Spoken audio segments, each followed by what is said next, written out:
오늘은 유라인시아서 강의 1강으로서 유라인시아서란 제목으로 3편으로 나누어서 제1편에서는 유라인시아서가 무엇이며 어떻게 쓰여지게 되었는지 그 탄생 배경에 대해서 알아보고, 제2편에서는 유라인시아서의 내용이 무엇인지, 그리고 제3편에서는 유라인시아서의 신빙성이란 제목으로 어떤 믿을 만한 제목이 있는지에 대해서 알아보도록 하겠습니다. 먼저 1편 유라인시아서가 어떻게 쓰여져서 책으로 나오게 됐는지 살펴보도록 하겠습니다. 유라인시아서란 무엇인가? 유라인시아서는 2097쪽의 방대한 책으로서 하나님의 본성과 인격에 대한 해묵은 질문에 명쾌한 답을 보여주고 있는 책입니다. 그리고 이 책은 우리가 예수라고 부르는 존재가 이 땅에 오기 전에 하늘에서의 지위와 그리고 지구에 와서 그의 삶과 가르침에 대한 자세한 이야기를 전해주고 있습니다.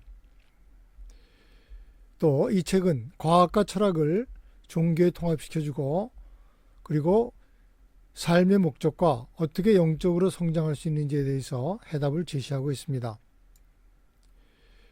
이 책은 우리의 우주, 행성, 그리고 문화에 대한 역사를 그려주고, 거대한 무리의 하늘 존재들에 의해서 보살펴지는 유라인시아와 거의 비슷한 수천만의 거주 세계를 포함하는 거의 무한에 가까운 세계를 보여줍니다.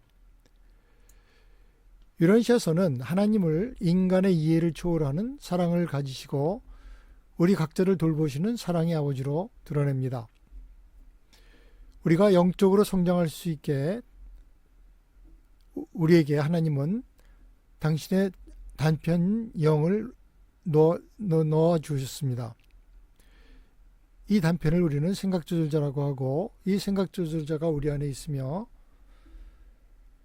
우리의 모든 체험과 결정에 함께하고 우리의 모든 기쁨과 고통에 함께하게 하고 있습니다. 이 내주하는 영이 우리가 세상의 모든 문제들을 체험하면서 바로 불멸의 혼을 만드는데 같이 협동하고 있습니다.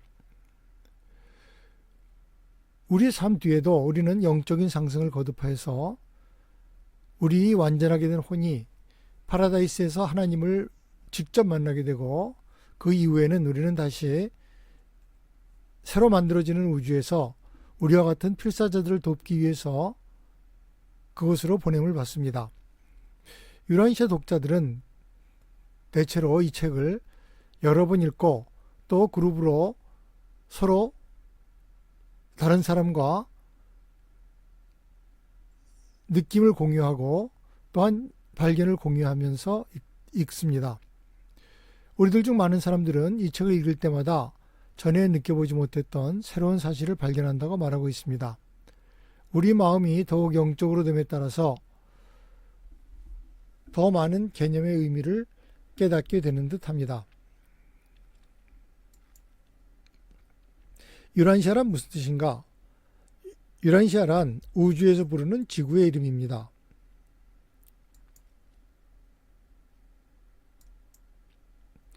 유라인시아서는 누가 썼는가?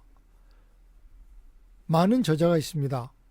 196개의 개별 논문 각각의 끝에서 저자가 적혀 있는데, 수많은 하늘 존재들로서 낮은 지위의 존재들로부터 신성한 기원에 이르기까지 다양한 존재 중 하나로 자신을 나타내고 있습니다. 이 논문은 20세기 초반에 작성되었습니다.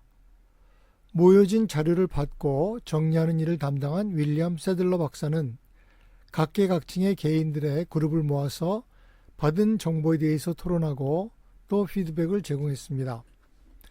그 내용을 1955년도에 처음 유라인시아라는 책으로 출판했습니다. 유라인시아서는 어떻게 쓰여지게 됐는가? 지금부터 유라인시아서가 어떻게 쓰여지게 됐는지 그 배경을 말씀을 드리겠습니다. 그것은 1911년 여름, 그러니까 지금부터 약 110년 전에 시카고 시내 근처에 있는 한 아파트 단지에서 시작되었습니다. 한 여자가 그 지역에서 잘 알려진 어느 한 의사를 찾아왔는데 그녀의 남편이 이상한 행동을 보인다는 것이었습니다. 그 여자는 의사에게 그녀의 남편이 밤새도록 이상하게 움직이고 그리고는 그 다음날 아침에 물어보면 일어난 일에 대해서 아무것도 기억하지 못한다는 것이었습니다. 이런 이상한 행동이 지속되었을 때 그 여자는 그녀의 남편이 일종의 정신적 또는 육체적인 질병을 앓으면서 고통을 받고 있을지도 모른다는 두려움을 가지고 마침내 그녀의 근처에 사는 의사에게 도움을 청하기로 결정을 내렸습니다. 그 의사의 이름이 세들러 박사였었는데 그는 시카고 지역에서 잘 알려지고 명망이 있는 마침 그 지역에 살고 있는 의사였습니다. 어느 날 세들러 박사는 그 잠자면서 이상한 행동을 하는 사람이 다시 그런 행동을 보였을 때 진료 요청을 받게 되었습니다.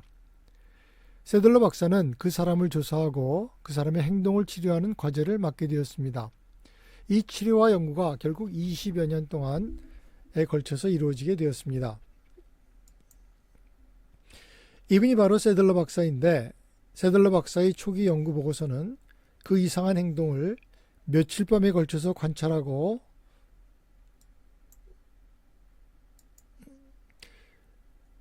있는 동안 그의 환자는 자면서 일어나 앉기도 하고 돌아다니기도 한다고 말하고 있습니다.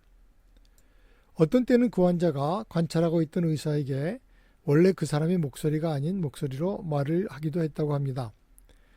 세들러 박사에 의하면 그 대화의 주제는 그 환자가 전혀 알지도 못하고 또한 전혀 관심도 없는 그런 것들이었고 다시 말해서 어떤 영적인 것들이었다고 합니다. 어떤 특별한 시간 밤새도록 세들러 박사는 그의 환자에게 질문을 했습니다. 바로 이때 그 목소리의 주인공이 자신을 학생 방문자라고 소개했다고 합니다. 몇 년에 걸쳐서 긴 밤 시간 동안 관찰하는 의사와 잠자는 사람과의 대화가 계속되었습니다. 그 당시에 미국에서는 환영적 현상의 중개 행위, 다시 말해서 죽은 사람의 영혼을 불러내어서 중개인을 통해서 얘기하는 것이 상당히 유행했었는데 세들러 박사는 이런 영혼이나 초자연 현상에 대해서 극도로 의심을 갖고 있었습니다. 세들러 박사는 그러한 것들이 일종의 정신현상이라는 것을 일관되게 설명하는 것으로 유명했습니다. 그런 정신현상 혹은 초자연적인 현상을 설명하는 데조차 그는 아주 조예가 깊었던 사람이었지만 세들러 박사는 이 특별한 남자가 보여준 이상한 행동을 설명할 수가 없었습니다. 여기서 이 상황에 대해서 세들러 박사가 직접 쓴 글을 하나 보겠습니다. 이 케이스를 아주 자세히 연구한 결과 나는 이것은 보통의 최면 상태와는 다르다는 것을 알게 되었다. 잠자는 것이 아주 자연스럽게 이루어지는 듯 했고 아주 깊게 잠이 들었다. 그리고 지금까지는 그가 이런 상태에 들어갔을 때 그를 한 번도 중간에 깨울 수가 없었다. 그러나 몸은 전혀 굳지 않았고 심장의 활동은 전혀 변하지 않았으며 가끔씩 호흡이 현저하게 방해를 받았을 뿐이었다. 이 사람은 극도로 무의식이었고 무슨 일이 일어나고 있는지 전혀 알지 못했다. 그리고 그 결과에 대해서 말하지 않는 한 그는 외부 행성에서 왔다고 주장하는 존재들이 들어오고 나가는 일종의 통신수단으로 사용되었다는 것을 전혀 몰랐다. 18년 동안의 관찰 기간 동안의 대화 안에서 한 번도 자신이 어떤 죽은 인간의 영혼이라고 주장하지 않았다. 기록되어진 그 대화나 우리가 들을 기회가 있었던 그 대화는 우리 세상을 방문하기 위해서 다른 행성에서 왔다고 주장하는 수많은 계층의 존재들에 의해서 만들어졌다. 이 대화들은 나아가 여러 가지의 임무를 위해서 이 행성에 배치되었다고 주장하는 영적 존재들과 계속 이루어졌다. 세들러 박사는 이루어진 대화에서 드러난 지식의 깊이와 범위에 이끌게 되었습니다. 그런 대화 동안에 세들러 박사는 그 피조사자에 대해서 현재 벌어지고 있는 일에 대해서 좀 심각하게 받아들이라는 말과 진정한 질문을 좀 해보라는 말을 듣게 되었습니다. 그때 세들러 박사는 매주 비공식적인 친교 모임을 그들의 시카고 집에서 열었었는데 바로 이 사진이 그 모임 포럼의 멤버들이 야유의 사진입니다. 세들러 박사는 그의 친구들과 동료들에게 인덱스 카드를 나눠주고 그들이 알기를 원하는 어떠한 것에 관련된 특정한 질문을 쓰라고 주문을 했습니다. 세들러 박사는 심지어 그의 동료들이 어떤 식으로든지 그의 조사자가 대답하는 것이 불가능한 질문을 하도록 권하기조차 했습니다. 이런 식으로 그는 그 환자가 단순히 설명 가능한 일종의 정신적 장애를 나타내고 있다고 결론적으로 보여주기를 원했습니다. 세들러 박사는 인덱스 카드에 쓰여진 동료들에 의해 제출된 질문 200여 개에서 중복된 것과 비슷한 것을 없애고 다시 분류를 했습니다. 그리고 그것들을 집으로 돌아가기 전에 그의 사무실 금고 속에 보관하였습니다. 몇 주 뒤에 그 환자의 부인이 세들러 박사와 그의 부인을 찾아와 가급적 빨리 그녀의 집으로 와주기를 청했습니다. 그 두 의사가 도착했을 때 그들에게 한 뭉치의 손으로 쓴 노트를 보여주었습니다. 그것은 상당히 두터운 분량의 종이들이었었는데 모두 손으로 쓰여져 있었고 바로 세들러 박사와 그 그룹의 회원들이 제시한 바로 그 질문들이자 그가 그의 사무실 금고 속에 잠궈놓고 보관하던 그 질문에 대한 직접적인 대답이었습니다. 세들러 박사는 어떻게 그가 어떤 질문도 보지 않은 채로 무슨 대답을 쓸 수 있었을까 하였지만 어쨌든 그 조사자가 그 글을 썼으리라고 생각할 수밖에 없었습니다. 그리고 종이 위의 글씨의 필체와 환자의 필체를 비교하는 분석이 이루어졌습니다. 조사 후 결론은 그 환자가 그 글을 쓰지는 않았다는 것이었습니다. 그리고 환자의 부인의 필체도 거기에 일치하지 않았습니다. 그 그룹에 의해서 제기된 여러 가지 질문들에 답하는 많은 양의 보고서들이 1925년부터 1942년까지 계속적으로 나타났습니다. 모두 다 손으로 쓰여진 형태로 세들러 박사에게 구체적인 방법이 드러나지 않는 알지 못하는 방법으로 나타났습니다. 세들러 박사는 종이에 손으로 쓰여진 글들을 타이핑하게 시켰고 그의 그룹의 회원들에게 검토를 위해서 배부했습니다. 주마다 열리던 그 모임은 이제 바로 우리가 지금 유란시아서라고 알고 있는 그 글들을 읽고 연구하는 과정으로 집중하게 되었습니다. 주제는 신, 힘, 에너지, 우주론, 과학, 역사, 철학, 그리고 종교에 대한 서술과 설명이었습니다. 그 후에 곧 하나의 포럼이 세들러 박사에 의해서 조직이 되었는데 그 포럼은 계속해서 새로운 질문을 작성했습니다. 매주마다 포럼에서 만들어진 질문을 담은 노트가 세들러 박사의 서재의 금고 속에 남겨졌습니다. 그러면서 며칠 뒤에 새로운 답변들이 나타났습니다. 수년 동안 이런 교환이 계속되었는데 매번 이런 손으로 쓴 답변들이 나타났고 매번 이 모임에 참여하는 그룹들에 의해서 제시된 질문과 논평에 확장한 대답을 내놓아 놓았습니다. 몇 년 후 이 사건들을 설명하기 위해 쓰여진 그의 개인적 노트에서 세들러 박사는 말하기를 만약 그 답변들 속에 어떤 불일치라도 있었더라면 400명으로 늘어난 회원 중에서 누군가 찾아냈을 것이라고 말했습니다. 첫 번째 글들이 나타나기 시작한 때부터 1935년에 마지막 글이 접수될 때까지 전체 196개의 주제로 된 독립된 글들이 손으로 쓰여진 형태로 나타났습니다. 이 글의 총 부피는 예수의 삶과 가르침을 하고 한 번에 한 책으로 나타나서 모두를 놀라게 한 그 마지막 보고서를 포함하여 2097페이지나 되었습니다. 더 이상의 보고서가 나타나지 않고 타이핑 작업이 완성되었을 때 세들러 박사는 1942년에 이 게시문서의 출판을 위해서 필요한 일을 시작하라고 하늘 존재에 의해서 지시를 받았다고 합니다. 세들러 박사와 그의 부인 레나는 이 보고서 모음의 타이핑과 인쇄를 위한 자금 모집의 과제를 시작했습니다. 그리고 그 출판은 1955년에 이루어졌습니다. 바로 마지막 보고서가 나타나고 거의 20년이 지난 뒤였습니다. 이렇게 시간이 많이 걸린 것은 맞춤법, 문법, 구두점, 타이핑 등을 검토하고 그리고 적절한 종이의 선택과 저작권의 확보, 자금의 모집, 그리고 인쇄소의 선택 때문이었습니다. 세들러 박사는 그러한 글을 쓰기 위해 필요한 지식의 범위로 말미암아 그 글은 도저히 인간이 만들어낼 수 있는 것이 아니다라고 믿었음을 고백했습니다. 세들러 박사는 결국 내키지는 않았지만 실제 하늘 존재가 이 글, 바로 유란시아서를 저술하고 이 글을 출현시켰다고 믿고 죽었습니다.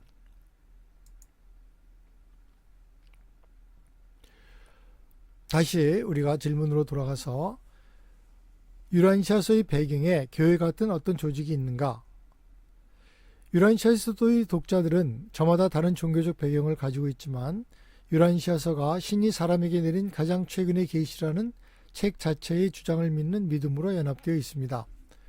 어떤 독자들은 그룹으로 모여서 책을 읽고 공부하기도 합니다.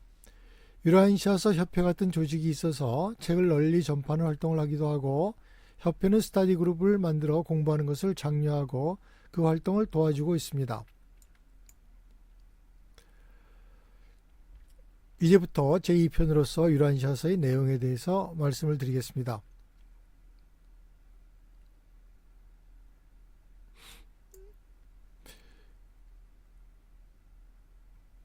유란시아서는 말하기를 모든 종교는 개인들이 서로 교제하며 그들의 개인적인 영적 경험을 다른 사람들과 나누고자 하는 데서 비롯되었다고 합니다. 유란시아서는 자신의 독특한 인격과 하나님 체험에 기초한 개인의 종교를 강조합니다. 유란시아서는 모든 종교들이 나름대로 중요한 진리를 갖고 있고 무엇인가 다른 종교에 기여할 것을 갖고 있다고 주장합니다. 유란시아서는 이어서 모든 종교들이 그들의 영적 주권을 하나님께 맡길 때 종교 간의 평화를 이룩할 수 있다고 말합니다. 유란시아서의 가르침을 받아들이기 위해서 나는 나의 종교를 바꿔야 할까? 유란시아 책 어디에서도 그들이 이미 선택한 믿음을 버려야 한다는 말은 없습니다. 책의 내용이 오직 진정한 종교에 대한 더 큰 이해와 감동을 선사할 것이라고 말합니다. 많은 독자들이 유란시아서를 공부하고 오히려 기존의 그들의 각자의 신앙에 더욱 신실하게 참여하고 있습니다. 유란시아서는 죽음 이후의 삶에 대해서 무엇이라고 말하고 있는가? 이 책의 저자들은 우리가 죽은 뒤 더 높은 존재로의 여행을 함에 따라 우리를 영적으로 지적으로 성장시켜 우리의 내적 완전에 이르도록 하는 우리의 모험적 여행이 얼마나 흥미있고 감동적이 될지 상세한 내용을 전하고 있습니다. 우리는 죽음 이후 곧바로 하늘 낙원에 가지 않습니다. 하나님의 계획은 이보다 훨씬 더 웅대합니다. 우리가 그러한 최종 목표를 이루기 전에 우리는 많은 것을 경험하고 많은 성장을 경험하게 될 것입니다. 더 중요한 것은 파라다이스와 아버지에 이르는 것이 끝이 아니라는 것입니다. 그것은 우리 성장과 경험과 봉사의 새로운 장의 시작이라는 것입니다. 여기에 대한 유란시아서의 글을 하나 보겠습니다. 필사자 생존계에게는 실용적이고 가치 있는 목표가 있다. 너희는 단지 끝없는 축복과 영원한 안락을 누리기 위해 이 모든 신성한 수고를 하고 고된 훈련을 받는 것이 아니다. 현 우주시대의 지평선 너머에 초월적 봉사의 목표가 숨겨져 있다.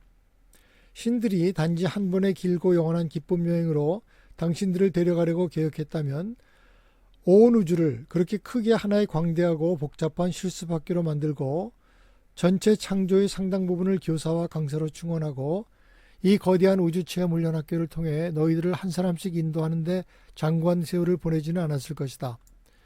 필사자 진보 계획의 추진은 현재 조직된 우주의 주요 사업 중 하나로 보이며 창조된 지성의 무수한 계층의 대사수는 이 점진적 완성 계획의 어떤 단계를 진전시키는데 직접 또는 간접적으로 관여하고 있다. 유란시아서 48편 8장 3절. 이 책의 가르침 중 독특한 것은 무엇인가? 유란시아서의 몇 개의 파트는 아주 독창적이며 기존의 지식에 대해서 완전히 새로운 개념이거나 새로운 접근을 하고 있습니다. 아마도 가장 특이하고 새로운 개념은 최상 하나님이라고 부르는 신의 개념일 것입니다. 이것은 실제로 신이 우리와 같은 체험적 존재로서 진화한다는 개념이며 이 신은 완전을 향해 진화하고 있습니다. 우리의 모든 행동, 생각, 그리고 결정 중 영적 가치가 있는 것은 최상 하나님의 진화에 실제적인 기여를 하는 것입니다. 여기서 중요한 것은 최상 하나님이 완전을 달성하기 위해서 이 땅 그리고 또 다른 곳의 전 인류 가족들이 기여가 필요하다는 것입니다. 이 관점에서 보면 이 삶에 있어서 우리 행동에 커다란 의미가 있고 우리는 다른 사람들에게 영적 영향을 끼치기 위해서 우리의 몫을 충실히 하고자 열성적이 되게 합니다. 이 책이 우리 세계의 현 상황에 대해서 무엇인가 이야기해주고 있는가? 물론 있습니다. 우리의 현재 물질 만능주의와 그리고 세속화된 사회의 문제에 대한 진단과 가능한 새 해결책을 제시하고 있습니다. 이 책의 저자들은 우리의 종교적 제도 안에 존재하는 분파주의의 이유와 세계의 화합의 길로 가는 데 필요한 단계를 보여주고 있습니다. 이 책이 우리에게 어떠한 의식이나 교리 혹은 실천 같은 것이 필요하다고 하는가? 유란시아서는 진정한 종교를 하나의 개인적 체험으로 여기고 있습니다. 그런 체험들의 표현이 그것을 표현하는 사람 수만큼 다양할 수 있다고 합니다. 예배나 개인적 교제에 있어서 우리의 개인적 실천은 우리가 성장함에 따라 같이 진화하겠지만 독자들이 그들의 개인적 종교를 어떻게 경험하고 표현하는지에 대한 정해진 형식 같은 것은 없습니다. 유란시아서의 독자들은 우주에서의 우리의 위치를 보여주는 유란시아서의 놀라운 가르침에 따라 살고자 하는 진정한 소망을 느낍니다. 이 깨달음이 우리로 하여금 더 많은 사랑, 기쁨, 선함, 친절을 행하게 만들고 자신의 통달을 향해 정진하게 만듭니다.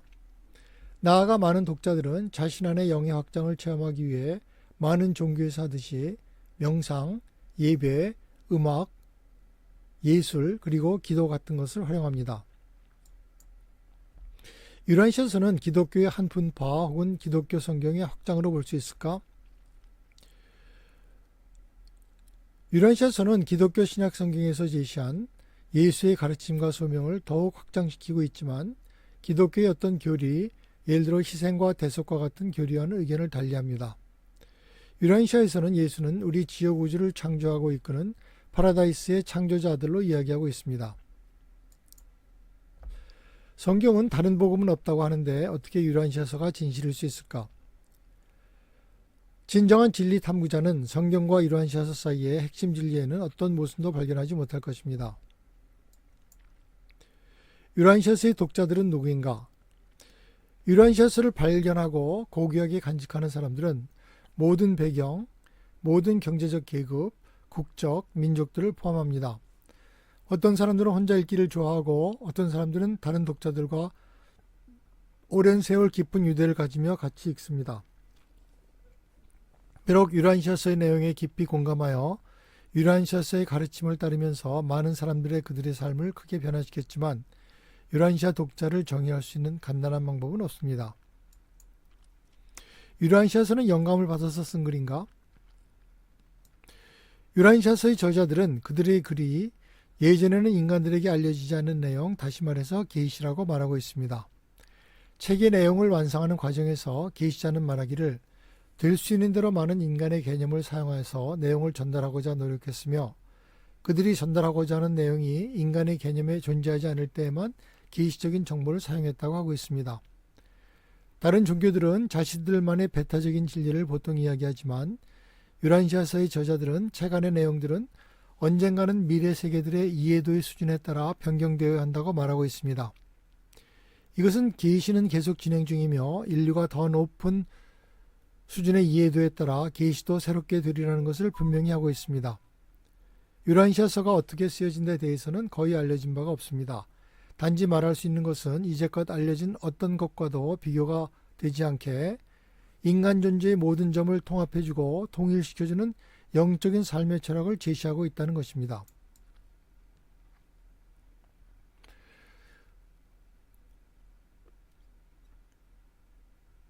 수천 수만의 사람들이 유란시아서의 높은 사고와 표현의 내용이 인간이 창작할 수 있는 수준을 현저히 뛰어넘어서 있다고 결론을 내리고 있습니다. 유란시아서가 자신이 주장하듯이 진정한 계시인지 혹은 약간의 영감을 받은 허구적 작품인지 스스로 결정해보기 바랍니다.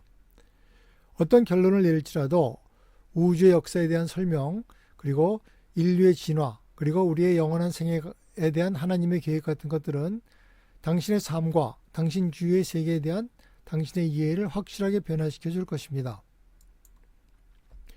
유란시아서는 이교 집단인가?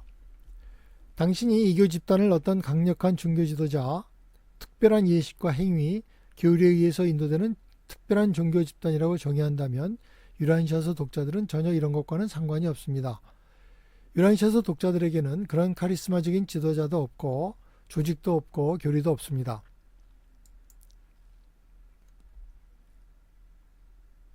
유란시아서는 2000페이지가 넘는 방대한 분량의 내용에 거의 모든 분야, 인류학, 철학, 과학, 지리학, 신학, 생물학, 물리학, 화학 등 말할 수 없이 많은 주제를 다루고 있지만 또 그리고 그 내용은 놀랄만한 통찰과 진리를 품고 있지만 그 핵심을 요약하자면 아래와 같이 7가지로 정리할 수 있습니다. 첫째, 하나님은 인간 존재에서 가장 위대한 체험입니다. 우리들 모두는 하나님을 체험할 수 있습니다. 그 이유는 우리가 모두 하늘 아버지의 자녀들이기 때문입니다. 우주 아버지는 무한의 지리적 중심인 파라다이스에 그의 신성한 협조자인 영혼 아들과 무한영과 함께 거하시며 이 세 분이 나누어질 수 없는 삼위일체를 이루고 있습니다. 우리는 아버지가 자녀를 창조하여 그와 함께 존재를 나누고 그를 알고 그를 사랑할 수 있고 그와 함께 헤아릴 수 없이 광대한 창조에 동참하도록 세운 정교한 계획에 따라서 영혼 속에 존재합니다. 둘째, 우리가 하나님을 믿고 하나님에게 신뢰를 가지면 우리는 모두 영원한 삶을 받을 수 있습니다. 하나님에게 자신을 모두 바치는 사람들은 파라다이스로 가는 길고 보람찬 상승을 하기 위해서 부활합니다. 그 파라다이스에서 우리는 이 모든 것을 가능하게 해주신 하나님의 실제적 현존 앞에 마침내 서게 되고 일정한 시간 뒤에 우리는 그가 만들고 있는 새로운 우주에서 봉사하기 위해서 보냄을 받습니다. 셋째, 사랑은 우주에서 가장 강한 힘입니다. 우리는 예수님이 우리를 사랑하듯이 서로를 사랑하도록 요청을 받습니다. 진리와 아름다움과 선함에 대한 고귀한 인간적 가치가 하나님에 대한 가장 높은 우리의 이해를 구성하지만 하나님은 무엇보다도 첫 번째로 사랑의 하나님이십니다. 넷째, 우리들 모두 안에 하나님의 실제적인 단편이 들어와 있습니다. 지구 위의 우리 삶의 궁극적인 목표는 우리 안에 내주하는 생각 조절자와 완벽한 조율을 맞추는 것입니다. 이 생각 조절자는 실제로 모든 개인의 마음속에 아버지의 사랑이 체현된 하나님의 영입니다. 신성한 이 조율은 우리가 하나님의 선함과 인도하심을 믿고 따르고 지구의 우리 형제들에게 이기심을 버린 봉사로 스스로 나타낼 때 일어납니다. 아버지에 대한 신실하고 끊임없는 기도와 예배는 우리의 생존을 확실하게 만드는 하나님과의 살아있는 연결을 만듭니다. 다섯째, 우리는 질서 있고 지적이고 진보하는 우주 안에 살고 있습니다. 우리 태양계의 행성들은 약 45억 년 전에 한 우주 시스템에 접근하던 태양에서 물질들이 중력에 의해서 떨어져 나가고 그것이 다시 태양의 궤도에 잡힘으로써 생겨났습니다. 5억 5천만 년 전 유란시아의 상태는 생명이 시작할 정도로 진화했습니다. 그러자 천상의 생명 운반자들이 조상이 되는 생명의 불꽃을 낮은 바다에만에 이식하였습니다. 생명 유지자에 의해서 주의 깊게 돌봄을 받은 뒤 이 생명의 잠재력은 식물과 동물의 생명으로 진화했고 이런 진화는 약 100만 년 전에 원신이 나타남으로써 절정에 이르게 되었습니다. 우리는 우연이 아니라 아버지의 장대한 계획의 일환으로 창조 진화되었으며 앞으로 영혼을 통해서 아버지와 함께 이 정밀한 우주를 경영하도록 창조되고 초청을 받았습니다. 여섯째, 인간의 삶에는 신의 뜻이 있습니다. 우리의 행성의 역사에는 의미가 있고 우리의 현재 상황에도 가치가 있고 우리의 미래 세대들에게는 희망이 있습니다. 우리의 희망은 이 행성의 삶을 시작으로 긴 여행 뒤에 마침내 온전하게 되어 파라다이스에 이르고 아버지를 만나고 아버지의 일을 맡아 다시 우주로 보냄을 받는 것입니다. 일곱째, 유란시아서의 핵심 진리 중에 가장 중요한 진리는 바로 살아있는 예수의 신앙을 가지는 것입니다. 세상에서 가장 중요한 지식은 예수의 종교적 삶을 이해하는 것입니다. 가장 중요한 영적인 과제는 우리가 예수의 신앙으로 살아가는 것입니다. 우리가 사는 우주는 영원 무한한 신의 창조자 아들, 상상할 수 없는 사랑과 힘의 존재인 네바돈의 미가엘에 의해서 다스려집니다. 기원전 7년 8월 21일에 우리 우주의 창조자가 베들레헴의 아이로 태어났습니다.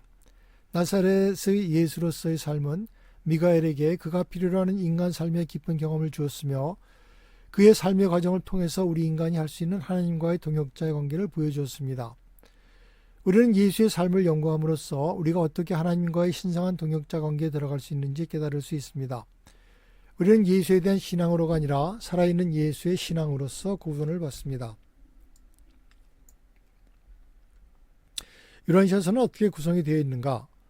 파트 1 31개의 보고서로서 이들은 신의 본성과 파라다이스 실체를 묘사합니다.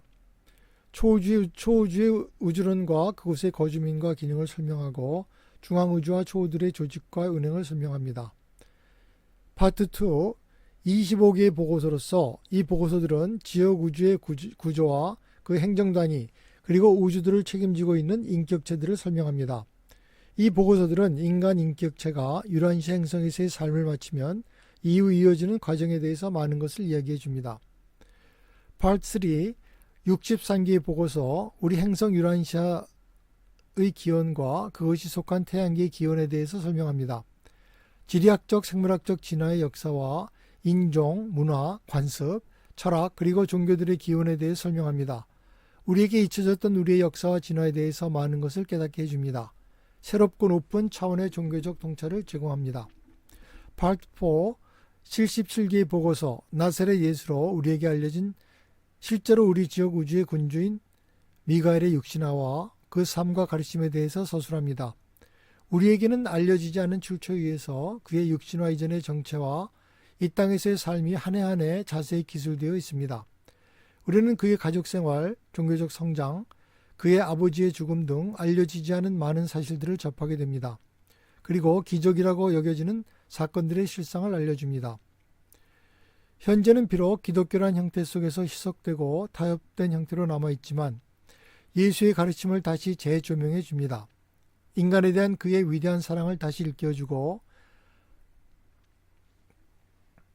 진정한 예수의 철학과 종교를 밝혀줍니다. 예수의 종교는 역동적이고 고무적이며 사람을 고상하게 만들고 현 시대에서도 적용될 수 있는 높은 가치를 재해석해냅니다.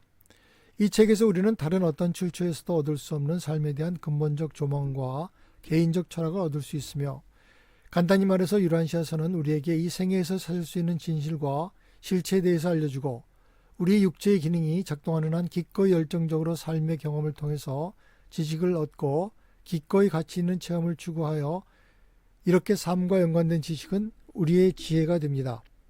이 삶의 기회를 가치 있게 활용하고 모든 열정을 쏟지만 우리의 삶이 과정이 마쳐지고 우리의 죽음이 왔을 때 그날은 우리 삶에서 또한 가장 흥미진진한 날이 될 것입니다.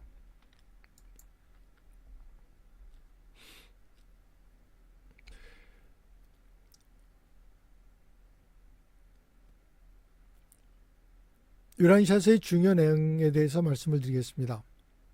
첫째, 하나님. 우주의 하나님은 우주의 영원한 창조주이시며 통제자이시고 무한한 유지자가 되시고 모든 인격체들의 근원이시며 운명이 되십니다.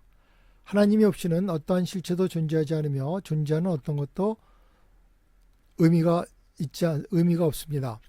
하나님은 살아계신 사랑이시며 우리를 친히 알고 또 우리가 알 수 있는 한 인격이십니다. 하나님은 우리 가운데 거하시며 그 안에서 우리가 또 살아가며 우리가 존재합니다. 둘째, 우주. 은하계에는 수많은 사람 사는 행성들이 있으며 수십억 년에 걸쳐 문화를 이룬 행성들이 있으며 완전한 중앙우주와 진화 중인 유란시아 같은 행성들은 모두 영원한 하나님의 거처인 파라다이스를 돌고 있습니다. 셋째, 우주와 인생의 목적. 거의 무한하리 많지 많은 우주의 모든 영역에 대해서 하나님은 분명한 목적을 가지고 있으며 그 위의 모든 창조물에 대해 하나하나의 명확한 계획을 가지고 계십니다. 인간은 바닥에서부터 시작해서 오랜 기간의 믿음과 봉사를 통해서 우주들을 거쳐서 올라와서 어느 날에는 파라다이스에서 하나님과 함께 있게 됩니다. 미래의 새 시대에는 하나님은 우리를 현재 창조 중에 있는 새로운 우주에서 봉사하도록 우리를 보내실 것입니다. 넷째, 영생. 하나님은 우리를 각자를 위해서 제한이 없는 성취와 영혼에 이르는 계획을 가지고 계십니다. 하지만 이 계획을 받아들이느냐 아니냐의 여부는 전적으로 우리의 선택에 달려 있습니다. 하나님은 우리에게 자유의지를 주셨으며 우리는 하나님의 계획을 전부 또는 일부를 우리 스스로 받아들이거나 거부할 수 있습니다. 하나님은 우리의 결정을 존중하시며 우리가 자멸의 길을 선택하더라도 우리의 결정을 존중하실 수밖에 없습니다. 장소로서의 지옥은 존재하지 않고 생명의 길을 거부한 사람들은 사후에 단순히 소멸됩니다.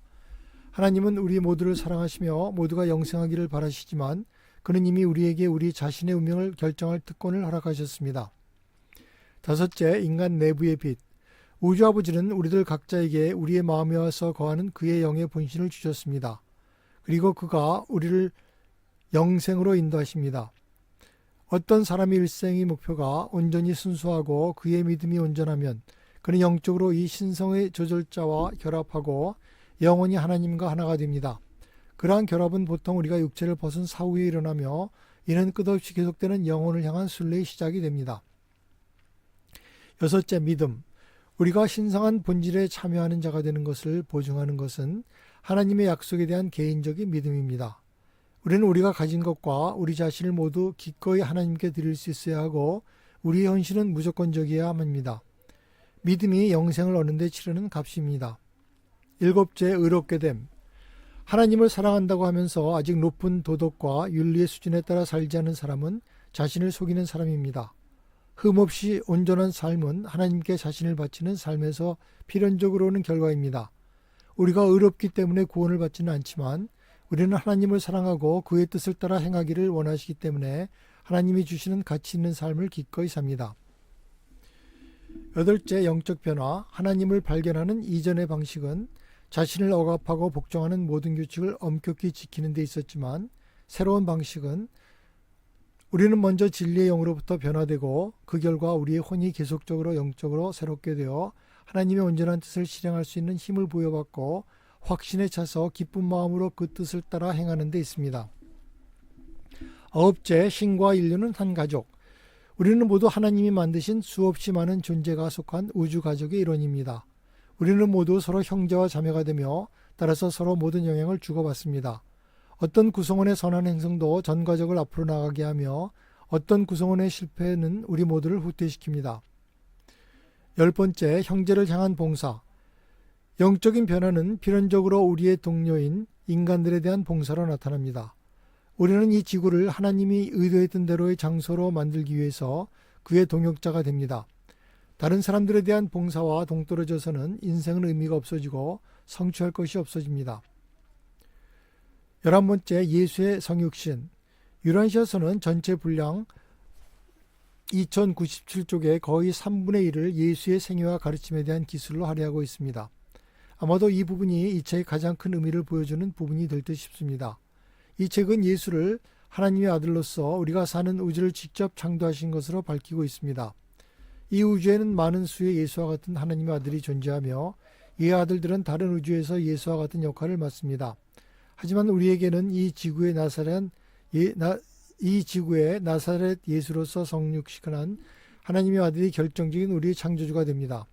그는 우리와 같이 이 지구에서의 삶으로서 자신의 피조물의 삶을 더욱 이해하고 자비로운 군주가 되기 위해서 이 땅에 왔습니다. 여기에 있는 동안 그는 이 세상의 자녀들을 향한 하나님의 아버지의 사랑을 인류에게 드러내 보여주셨습니다. 유란시아서는 진정한 계시서인가? 여기에 대해서 유란시아서의 신빙성에 대한 증거들을 알아보도록 해보겠습니다.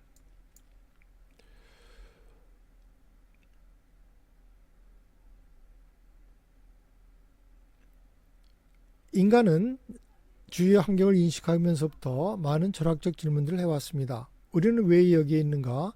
나는 어디로 가고 있는가? 이 모든 것은 무슨 의미가 있는가? 나는 누구인가?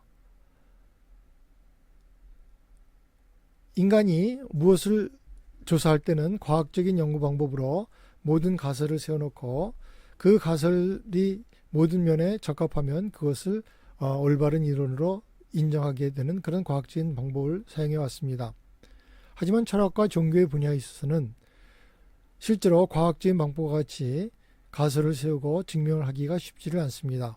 왜냐하면 철학과 종교의 분야에 있어서는 그 의미와 가치가 우리의 실제 경험 속에서 그 진실성이 우리 마음속에 느껴져야 하기 때문입니다.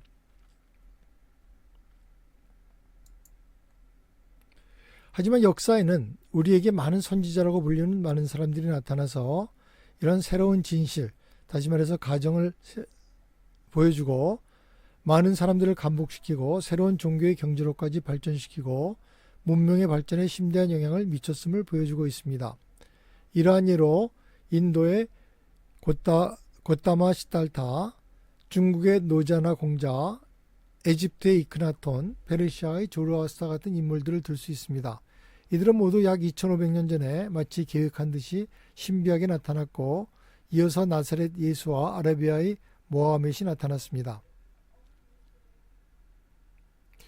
이런 소위 선지자들의 가르침을 우리는 계시라고 부릅니다. 왜냐하면 이들은 궁극적 실체에 대한 새롭게 진보된 개념을 인간에게 제시했고 인간과 그의 환경에 대해서 그리고 창조주에 대한 새로운 진실을 계시했기 때문입니다. 하지만 원인이 없는 원인, 즉 궁극적 실체인 하나님에 대한 인식과 깨달음에 관해서는 어떤 계시도 최종적인 것이 될 수는 없습니다. 인간의 지적 영역이 확장됨에 따라서 이런 확장과 지식의 괴리에 긴장이 발생하고 새로운 계시가 필요로 하게 됩니다. 오늘날 우리의 우주 지식은 직경 5m의 망원경, 전자 망원경과 수신기 등으로 넓어졌습니다. 인간은 달에 착륙을 했고 화성과 목성까지 탐사선이 도착하여 자료를 보내옵니다. 우리는 이제 우주의 물리적 크기가 우리가 이해할 수 있는 선을 넘어서 있고 우리는 물리적 우주의 조직과 실체에 대해서 거의 아는 바가 없음을 인정할 수밖에 없습니다. 우리는 이러한 수없이 많은 별들이 있는 천체가 어떻게 조직되어 있고 어떻게 운영되며 이들과 삶의 관계는 무엇인지 다시 묻게 됩니다. 우주의 기원, 나이, 그리고 발전에 대한 현재 우리의 생각이 옳은 것인가? 우리는 혹시 일부만 보고 결론을 내려 잘못된 인식을 갖고 있는 것이 아닌가? 그리고 마지막으로 다시 한번 왜 나는 여기에 있는가 하고 묻습니다. 1955년 미국의 시카고에서 아무런 떠들썩임이나 선전이나 설교도 없이 유란시아서라고 불리우는 2097쪽의 책이 나타났습니다. 이 책의 내용에 우주에서 부르는 지구의 이름이 유란시아라고 해서 이 책은 유란시아서라고 불리게 되었습니다. 이 책을 진지하게 그리고 상세히 읽은 사람들은 이 책이 우리 세계가 그렇게 오래 기다리던 계시라는 것을 확신하게 됩니다. 무엇이 이 책을 계시라고 여기게 만드는가? 진정한 대답은 오직 이 책을 읽고 연구함으로써만 얻을 수 있습니다. 하지만 이에 대해서 몇 가지 뒷받침이 있습니다. 단순히 예를 들면 이 책은 수십 년의 작성 이후 1955년에 출간되었음에도 불구하고 이 책에서 수없이 제시되고 있는 우주적 지식은 현재 21세기 우주 지식과 전혀 모순이 없습니다.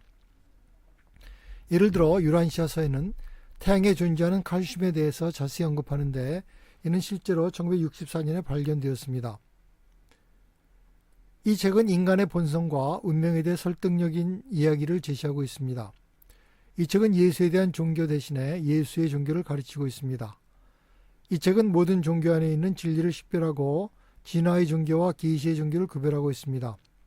이 책은 출신에 관계없이 개인의 중요성과 그 개인의 놀라운 운명을 보여줍니다.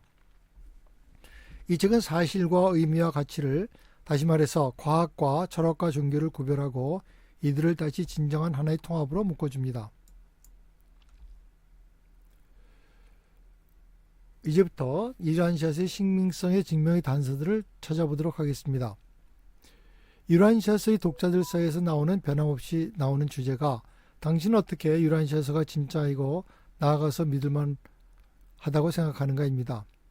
어떤 한 사람에 대한 이야기를 같이 나누고 싶은데 그는 1955년에 유란시아서가 처음으로 출판되고 어느 정도 후에 이 책을 발견한 사람입니다.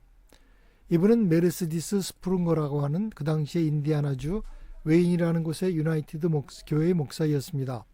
그는 한 친구가 그에게 책 한 권을 전해주고 그 책의 진실성에 대해서 그에게 의견을 줄 수 있는지 물었다고 했습니다. 약간의 가벼운 독서 후에 그 목사는 말하기를 그는 처음에 그 책에서 이야기하는 것의 많은 부분이 가식적이고 허구적인 듯하다고 했는데 그의 정확한 표현은 고벨디쿡, 다시 말해서 횡설수설이었습니다. 그 목사는 그 책이 엄청난 자세함에 깊은 인상을 받았지만 누가 왜 이런 거대한 분량에 쓸모없어 보이는 듯한 형이상학적 넌센스의 시간을 허비할까 하고 생각했다고 합니다. 초반의 망설임 후에 그 목사는 그래도 한 번 더 책을 읽어보았는데 왜냐하면 친구에게 그래도 뭔가 논리적인 대답을 해줘야 하겠다고 느꼈기 때문입니다. 오늘날 저녁에 그가 약간의 여가 시간이 있을 때 그는 예수의 삶과 가르침이라는 부분을 연속적으로 골라서 보았습니다. 메리디스는 목사였기 때문에 그 제목에 끌렸고 이 범상치 않은 책이 예수에 대해서 무엇이라고 말할 것인지 적어도 흥미를 갖게 되었습니다.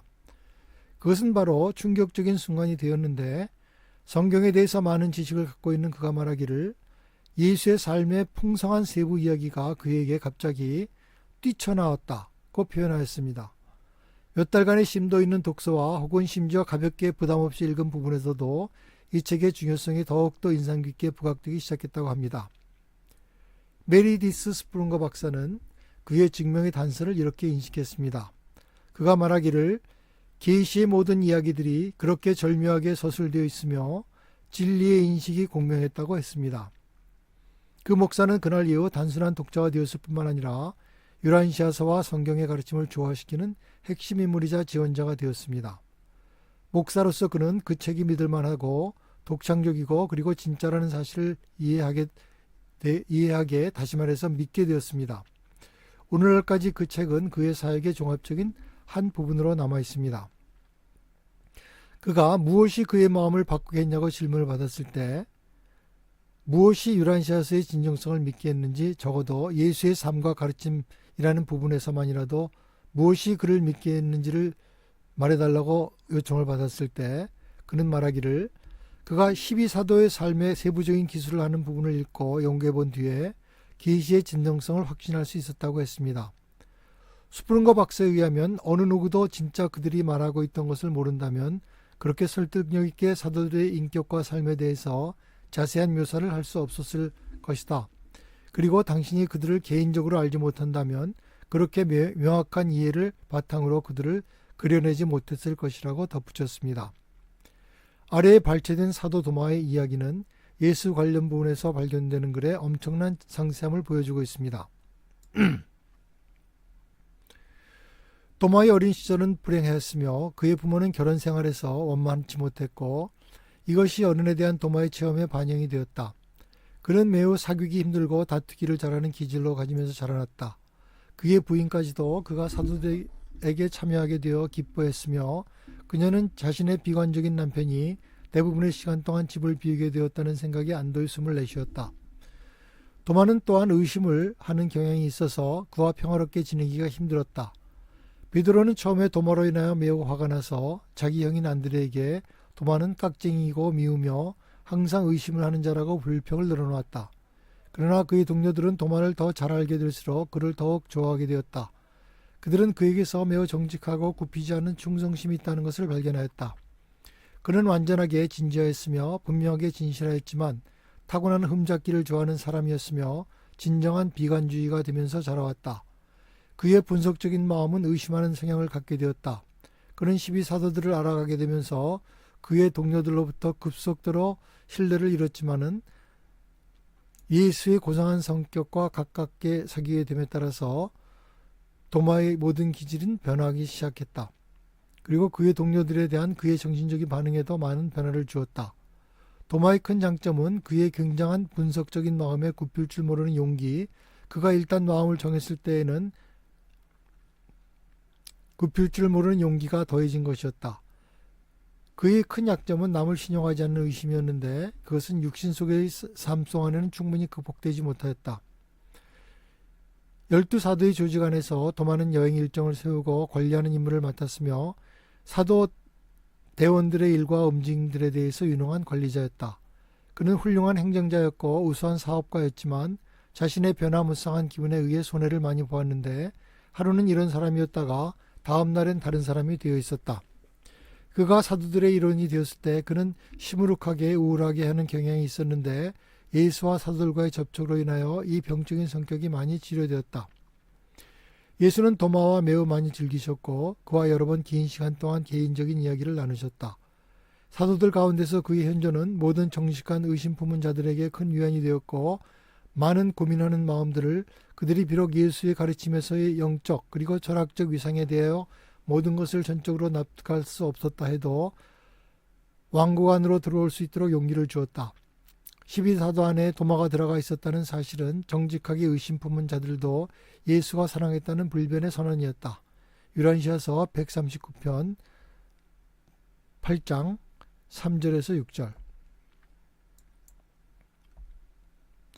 또 이번에는 안드레와 베드로에 대한 글인데 좀 길지만 이것도 읽어보겠습니다. 안드레와 베드로는 성격에 있어나 기질에서 매우 달랐지만 매우 사이가 좋았다는 점에 있어서는 칭찬받아 마땅하다는 사실을 영속적으로 기록에 남겨야 할 것이다.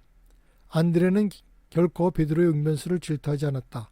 나이가 더 많은 안드레 같은 형의 사람이 자기보다 어린 재주 있는 동생에게 그렇게 지대한 영향을 주게 되는 것을 보는 일은 그리 흔하지 않다. 안드레와 베드로는 각자의 힘이나 업적에 대해 조금이라도 질투하는 것처럼 보인 적이 없었다. 오순절의 늦은 밤에 주로 베드로의 열광적이고 영감 있는 설교를 통하여 2,000명의 혼들이 왕국에 들어오게 되자 안드레는 자기 동생에게 다음과 같이 말하였다.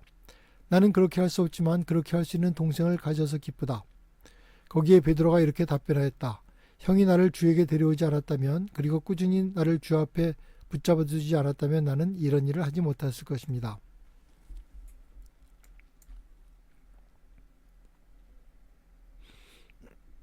이번 이야기는 예수의 탄생 이야기입니다. 예수의 탄생 이야기는 후세 히브리 사제들이 기록했을 때 앞뒤 상황을 맞춰서 예수에 맞게끔 그렇게 설정을 한 것이라고 생각이 됩니다. 이 현자들은 별을 따라 베들레헴에 온 것이 아니었다. 베들레헴의 별에 대한 아름다운 전설은 다음과 같이 유래된 것이다. 예수는 기원전 7년 8월 21일 정오에 태어났다. 기원전 7년 5월 29일에 물고기 별자리 안에 있는 목성과 토성이 유리 없이 겹쳐지는 현상이 있었다.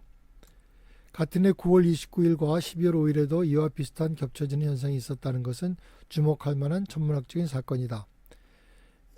이러한 특수하지만 또 전적으로 자연적인 사건들에 대해 선의를 가진 후세의 열광적인 신자들은 동방박사 세 사람이 베들레헴의 별을 따라 구유로 안내되었다고 그곳에서 아기를 발견해 경배를 드렸다는 흥미로운 신화를 만들어내었다.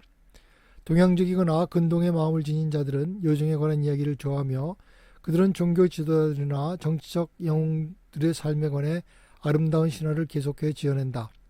인쇄술이 없던 시절에는 대부분의 인간들의 지식이 고전으로 다음 세대에 전달되어졌는데 그러한 과정에서 신화가 전통으로 바뀌고 또 그 전통이 결국에는 사실로 와전되기가 매우 쉬웠다. 요한시하서 122편 8장 7절.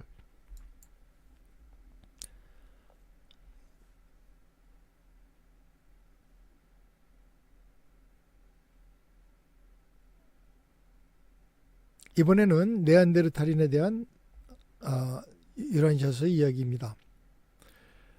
2003년 다시 말해서 요한시하서가 쓰여지고 거의 58년 뒤에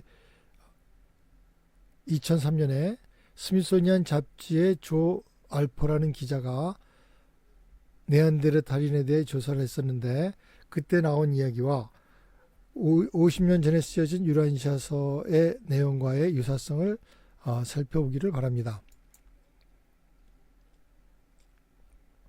알포가 조사한 바로는 오랫동안 고생물학자들은 네안데르탈인을 효율적인 연장을 쓰기에는 지능이 떨어지고 서투른 존재로 여겨져 왔으며 그들이 사냥을 조직적으로 해서 몫을 분배하든지 할 수 없다고 생각해왔다. 하지만 최근의 연구는 그들이 예술적인 물체를 조각할 정도로 독창적이고 언어를 발명할 정도로 충분히 현명하다고 제안하고 있다. 연구자들은 지금은 새로운 발견 덕분으로 그들이 고도로 지적이고 그들이 여러 다양한 생태학적인 지대에 적응할 수 있고 그렇게 되기 위해서 고도로 기능적인 연장을 개발할 수 있는 능력이 있다고 믿게 되었다. 그들은 상당히 많은 것을 성취하였다. 알포는 이때 고고학적으로 발굴된 어떤 것들은 조각의 연장으로 사용된 것으로 보이는 다듬어진 술록의 뼈들을 포함하고 있었다. 그리고 네안데르탈인에게는 존재하지 않다고 여겨지던 죽은 자를 묻는 관습을 가리키는 임시적인 무덤도 발견되었다. 이것이 2003년에 조 알포라는 기자가 조사한 내용인데 요한시하에서는 이렇게 쓰여 있었습니다. 네안데르탈인은 뛰어난 전사였으며 그리고 그들은 폭넓게 여행했다. 그들은 점차로 북서 인디아의 산악 지역으로부터 서쪽으로는 프랑스까지 동쪽으로는 중국까지 그리고 심지어는 북아프리카까지 내려갔다. 네안데르탈인에게는 술록은 음식으로 의복으로 그리고 연장으로 아주 유용했다. 왜냐하면 그들은 뿔과 뼈를 여러 가지 용도로 사용했으며 나무 손잡이에 붙인 부싯돌도 사용되었으며 도끼나 수시개 같은 것으로도 사용되었다. 발견된 다른 연장들도 손잡이가 있거나 나무로 된 손잡이에 달려 있었고 근처의 부싯돌이나 서경의 산지 근처에서 전형적인 형태의 석기들이 발견되었다.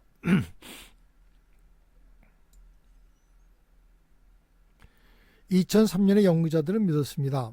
네안데르탈인의 그룹은 서로 배우자들을 고르며 섞였다. 그런 상호 교환의 행전을 위해서 필요했을 것이다.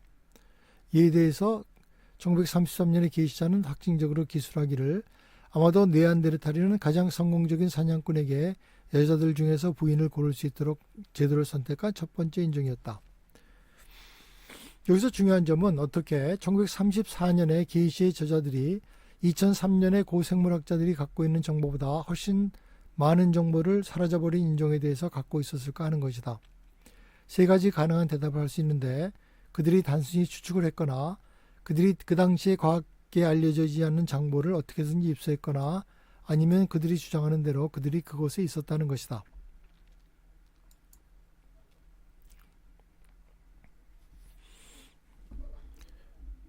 필립 칼리브리스라는 유란시아 독자로서 이 사람은 무엇을 조사했냐면 유란시아서가 저작될 당시에는 알려지지 않거나 또는 인정되지 않았던 그런 과학적인 사실들이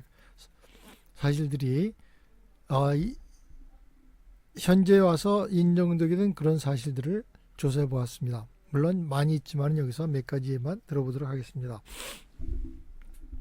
첫째, 필트다운맨이라는 것은 인간 화석의 일종으로 1912년과 17년에 사라져버린 연결고리인 화석으로 그렇게 알려지게 되었던 것입니다. 하지만은 이 화석은 거짓 증거로 어떤 그 인류학자가 만드는 그런 인위적인 조작물로서 거짓으로 판명이 났습니다.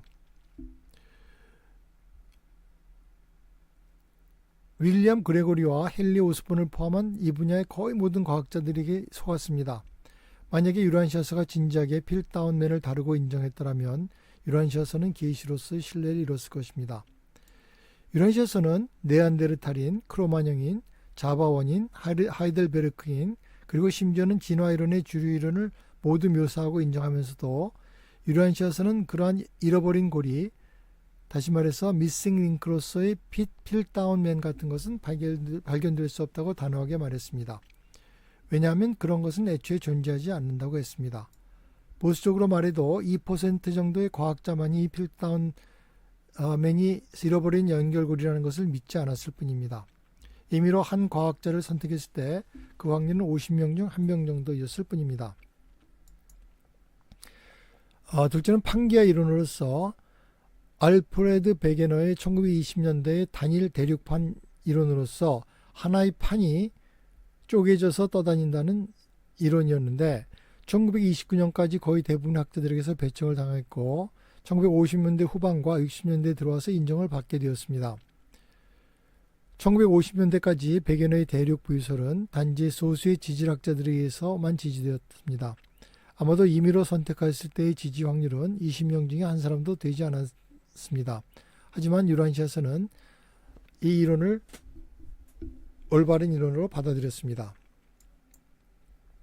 셋째는 판구조학으로 대륙의 충돌 시 판끼리의 가로막음이 산들을 만들고 움직임이 지진을 만들고 간헐적인 충돌, 융합이 계속된다고 나오는데 이 이론은 일반적으로 동시대의 과학자들에게는 받아들여지지 않았던 것이라서 이 입장을 취한 과학자는 아무리 관대하게 보아도 두 사람 중 한 사람이 되지 않았습니다. 셋째, 수천만 개의 은하수로서 새로운 우주의 전체 지도가 현재 1955년 이전에 유란시아서에 의해서 이루어진 대담한 예측을 확인시켜주고 있습니다. 3억 7,500만 정도의 은하수가 먼 외부 우주에 존재한다. 단지 1990년대에 와서야 우리의 과학자들은 유란시아서가 1955년에 이야기한 사실들을 확인하고 해주고 있습니다. 이 책은 거대한 규모의 반지 구조의 우주가 텅 빈 공간에 의해서 분리된 상태로 은하수의 주위를 돌고 있다고 예언했습니다. 1950년 5년도에 이렇게 옳게 묘사한 기록이 인간 저자들에 의해서 선택되었을 가능성은 100분의 1도 되지 않습니다. 다섯째, 적색 편의로서 유라인시아서는 거대한 적색 편의에 대해서 그것이 발견되기 몇십 년 전에 예언을 했는데 후퇴의 속도가 초당 3만 마일이 넘는다고 했습니다. 그렇지만 이것이 우주가 널리 분리되어 나가는 것은 아니라고 했습니다. 윌슨 산과 라스 캄파니아 전문대의 알란 샌디지가 제공한 자료에는 은하수는 현재 후퇴 속도가 초당 6만 1000km, 초당 3만 7900마일이고 빛의 5분의 1 속도라고 했습니다. 비록 허블이 적색 편의 양이 선형의 거리와 관계가 있다는 것을 발견했지만 유란시아서에 묘사된 그렇게 큰 적색 편의는 유란시아에서 역시 예언된 새로운 망원경이 발견되기 전까지는 보이지 않았었습니다. 어떤 과학자도 새로운 망원경으로 그렇게 큰 적색 편의가 보여질 것이라고 예언한 사람은 거의 없었습니다. 그들이 궁금해하고 있었을 수는 있습니다. 그러나 유란시아서는 단호하게 숫자적으로도 정확한 예언을, 그것도 그렇게 큰 적색 편의는 거대한 폭발인 빅뱅과 연관이 있을 것이라는 논쟁이 한참이었을 때 했습니다. 인간의 저자가 그런 예언을 할 확률은 5분의 1도 되지 않습니다. 여섯 번째, 중성 미립자. W. 폴리가 1931년에 중성자를 예언하고 이 페르미는 이를 1934년에 자신의 원자 감시 이론에 통합시켰는데 그것들은 실제 1959년까지 관찰되지 않았습니다. 그러나 유란시아서는 단호하게 그들의 존재를 어떤 작은 전기를 띠지 않는 입자로 확인했고 그것들의 역할을 보여주었고 그런 모든 입자들은 중력에 반응하고 있다고 무게를 갖고 있다는 사실을 발견했고 이 사실이 그들의 표준 이론을 모두 수정시켰습니다. 인간 저자가 이런 온전한 입장을 취할 수 있는 확률은 기껏해야 4분의 1도 되지 않습니다. 이제까지 얘기한 사실들은 칼리브리스에 따르면 유란시아서의 이 서술들은 유란시아서가 발견된 1955년에 단지 이론이나 추측으로만 알려진 사실들을 설명하는 데 있어서 과학보다 앞서 있었습니다. 1955년 이래로 모든 사람들이 읽을 수 있도록 유란시아서는 존재해왔습니다. 그 이후에 책이 주장하는 대부분이 증명될 수 있고 또 증명되어 왔습니다. 따라서 이 책의 증명의 단서들은 계속적으로 늘어갈 것입니다. 이상으로 유란시아서란 무엇인가, 유란시아서의 탄생 배경과 그리고 유란시아서의 내용, 그리고 유란시아서의 신빙성의 증거들을 알아보았습니다. 이 강의는 앞으로 100번의 강의로 계획을 되어 있습니다. 그래서 유란시아서의 모든 내용들을 중요한 핵심 주제를 따라서 알아보고자 합니다. 그래서 모든 관심 있는 분들이 많은 참여를 해 주시기를 바라면서 오늘 강의를 마치도록 하겠습니다.